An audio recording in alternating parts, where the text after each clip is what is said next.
With more on that, we turn to Mary Rachel Dick in Ann Arbor. Despite having never faced each other on the football field, Rich Rodriguez and Notre Dame coach Charlie Weis have already exchanged barbs in the offseason.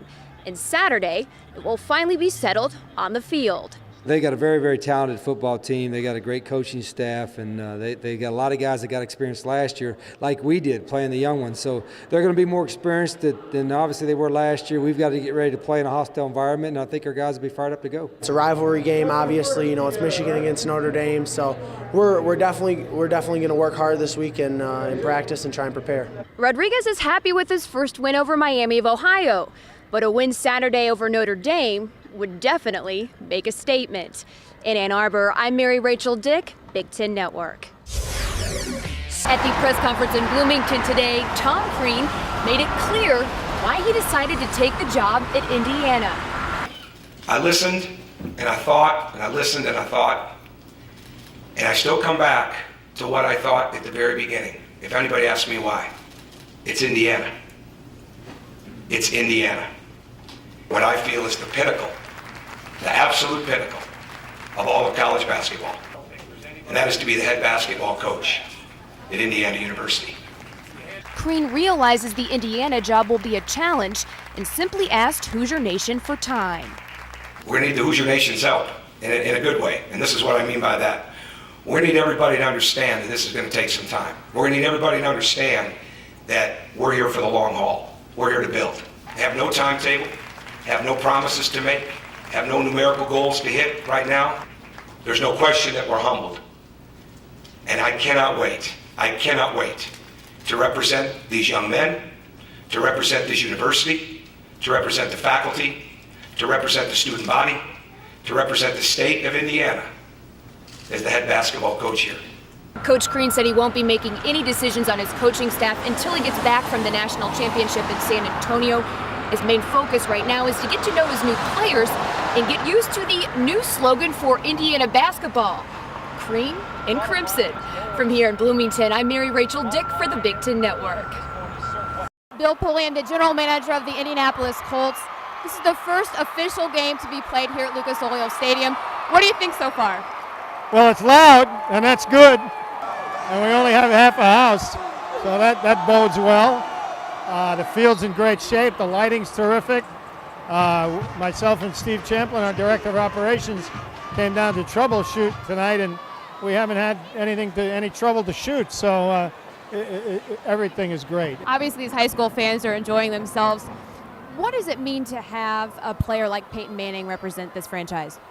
Well, first of all, he's unique in the sense of not only his talent, which is Hall of Fame talent, but his commitment to the community in which he lives. There are not very many players who would put on a classic like this, and this is about the 9th or 10th year of it. So he's giving back directly to high school sports, which is where it all starts for all of us, and that's a marvelous thing. He's as good a person and as good a citizen of Indianapolis as he is a quarterback. Are you excited for the home opener against the Bears? Oh, yeah, we're looking forward to it. Great, thank you. Thank you. Winless Notre Dame in town, as is Mary Rachel Dick. Oh, good morning, Dave. Fans excited. Got an early start here at Ross-Ade Stadium in anticipation for the undefeated Boilermakers to take on the Fighting Irish of Notre Dame. Now, guys, what's Notre Dame's record again? That's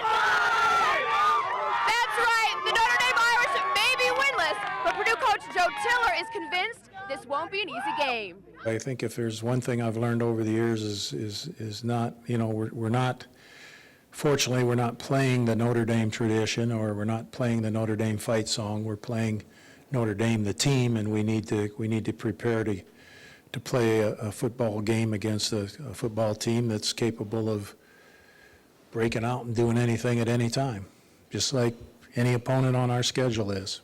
All right, you heard it here in West Lafayette. Purdue fans confident the Boilers are going to come out with a win today. Back to you, Dave.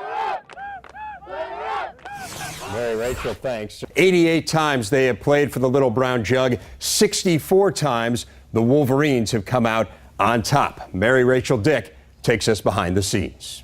Good morning, Dave. We're here inside Michigan's locker room, where one of the oldest trophies in Division I college football is under lock and key. Michigan equipment manager John Falk has agreed to give us a sneak peek at the Little Brown Jug. Now, John, what's the story behind this jug? Well, as you can see, in 1903, Michigan had won 28 straight games. Minnesota was 10-0, and Michigan had to go to Minnesota. Fielding H. Yost was a football coach, and he was concerned that at Minnesota, the water wasn't going to be good enough for Michigan football players. So he had Tommy Roberts, the equipment manager, run out in Minnesota, get a jug, and they brought their own water to the game. The game was hotly contested. 20,000 people were there, and with 2 minutes left in the game, Minnesota tied the score at 6-6. The fans were so enthusiastic about tying Michigan, they ran onto the field and were able to stop the game. In their haste to get back to Ann Arbor, the water jug was left on the sidelines. Well, Fielding H. Yost, when he got back to Ann Arbor, wrote a letter to L.J. Cook and asked him if they would send the jug back to Michigan. And his response was, when you want it, you come back and get it. So in 1909, they had to travel back to Minnesota and play the football game, and Michigan had to win their jug back. And this tradition has carried on since 1903. So the stage is set for another exciting battle for the Little Brown Jug. Dave? Mary Rachel, thanks.